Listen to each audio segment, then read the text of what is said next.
They can't go to live shows the same way that I can't play them. So if I can be kind of the friend on their computer screen throughout all of this, that's what I'll aim to be at least. Everyone seemed to say it was so great, but did I miss out? Was it a huge mistake? Right now, I am in Oakland, California with my family, social isolating with them. And so there's 8 total living things under one roof right now with 4 pets and 4 people.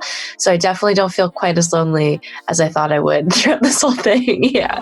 I'm sitting here crying in my prom dress. I'd be the prom queen if crying was a contest. I thought I had quarantine in the bag because I was an introvert, and I was good for the first 2 weeks, and then the third one I was like, oh no, I'm falling to pieces, I can't do this anymore. And it was so remarkably difficult, and I had no idea that it was going to be that way, because I mean, even when you're an introvert and you gain a lot of energy from being by yourself, you still rely on those social connections you have during the day and like your work schedule to get you outside of your house so that way you can go do things. I think that was definitely a shock to me to feel like, oh yeah, I'll be fine. I'll just watch TV.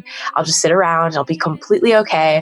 And then on my 3rd week of watching TV and sitting around, I was like, I'm going to go crazy. And I finally kind of reached out to my friends again and made time to FaceTime people and felt a little bit more sane as a person. Yeah. Locked in, no keys, keeping my feelings hidden. There is no ease. I needed to stop. My latest EP, I think, is a huge indicator of how my writing style changed in order to kind of cater to the fact that there was a larger audience of people listening. I think I got to this point where I was like, I really feel like I need to make a project that kind of emphasizes the optimism that I think a lot of people should hold and carry for their lives, despite the negativity and the hardships that we might face as people. And so I wanted to make a project that could kind of acknowledge the bad stuff that happens, but also help people, my listeners, to kind of put a spin on it and feel, we can look forward to the future, but still kind of wallow in the sadness that we might feel in a moment. And so Dawn is that, and trying to force my writing to take a more external facing approach instead of keeping it so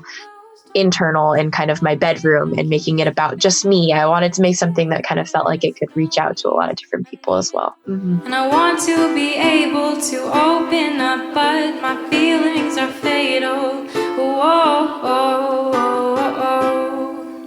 I think it was probably a little bit selfishly motivated of wanting to just make something that felt like I wasn't just fueling the depressed ukulele society of the internet. Like I think I wanted to make something that, I could look back on even to myself and listen to it and be like, okay, I feel like I'm putting kind of a positive stamp in the world after I have this moment of being a musician. I'm using my platform to kind of hopefully inspire some sort of joy and optimism within people. And so I think it was definitely also for myself to be able to listen back to that music as someone who deals with depression and anxiety, like to have music that kind of reminds me of the messaging that I hope that I listen to in other music as well, and other artistic forms, to listen back to my own songs and be like, okay, I wrote this so that way other people could listen to it and be reminded of this message, but also I need to hear it as well. Yeah.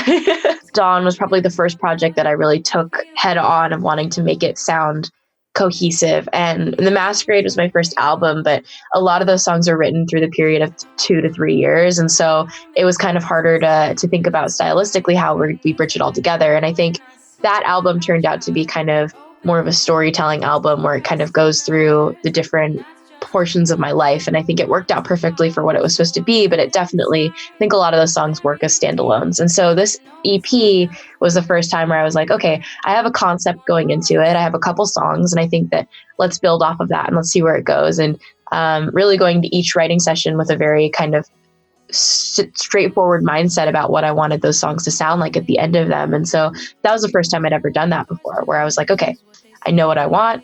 Let's make it happen. Yeah. Love is just another leap of faith, but I jump right in. Fever Dream was the first song that I had off of Dawn when we were in the writing process and the production process for it. And I remember writing that song, or No Faker was also there, but both of them, I think in tandem with each other, were the first 2 songs I wrote that had like a really positive messaging to it. And I would listen back to them and even send them to my parents. My parents were like, you wrote this? Like, it's not sad? Like, that's crazy. And I think for me to listen back to them and kind of hear the voice that was singing on these tracks and listen to the lyrics and be like, wow, I'm capable of making art that sounds like this, made me really want to make the rest of the EP sound exactly kind of in that same thread of positivity and lightness almost. And so I took those two and I just ran with it. Yeah. I'm very lucky. My parents are extremely supportive of me being an artist, and I think have always been that way. I graduated from high school and decided that I wanted to take a year to just focus on music. And so far it's gone pretty well, because now I'm reaching my third year of focusing on music. And they were kind of like, if it doesn't work out, just go to college and you'll figure it out. But they gave me the opportunity in the first place to even do that. And both of them are teachers. So for them to do that was like a huge step of like letting go and letting Maya choose her own path. And so I think that's a very great way of explaining how supportive they've been throughout all of this. Yeah.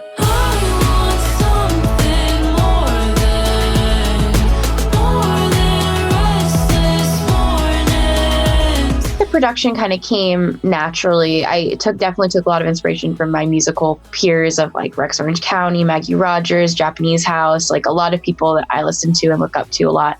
I wanted to kind of help look at elements of the songs that I really love from them and see, what ways can we make it MXMTOOnified. And it was definitely, I think on all of my projects, I hope to kind of elevate the sound to a different level, or at least change it up a little bit from the past ones. That way, everything that I make sounds at least somewhat differentiated in kind of eras of my music. And so Dawn, I definitely knew that I wanted to keep a more produced kind of mindset for it, and more classically pop as well. And so I think Fever Dream definitely inspired that in the way that I wanted a lot of my production to come through. And Luke Nicolai, who is one of the producers for a lot of the songs on the EP, definitely helped kind of make everything sound cohesive as well. I'll be a 10, help myself a little better, cause it's getting tiring. I have loved Rex Orange County for like 3 years of my life now. I've been like a stan since 2017. And so I rarely think I have moments where I'm like fangirling over somebody, because I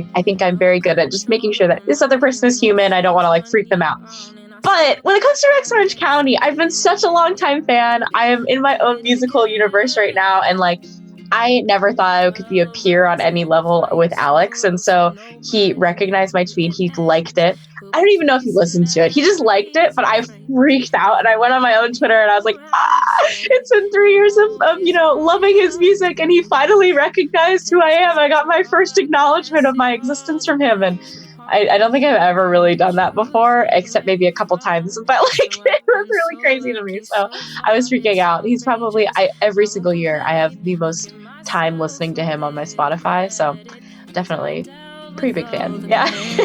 Yeah, I turn a superhero. I'm coming in Bruce Wayne. Yeah, I did it again. I'm actually very bad at thinking about what my milestone goals are in my mind. Right now, I only have 2 long-term goals for me, and it is to adopt a cat named Bean and have a vegetable garden. And so outside of that, my musical goals are kind of just taking it a day by day at this point. Isn't it nice to be all by yourself? But I think for me, I look at collaborations probably as my goals for myself. And Rex Orange County is probably one of those writing sessions I would adore to have. Working with Maggie Rogers or Casey Musgraves or people within that world would be a dream. But for now, I'm just going to keep working on my corner of the music world.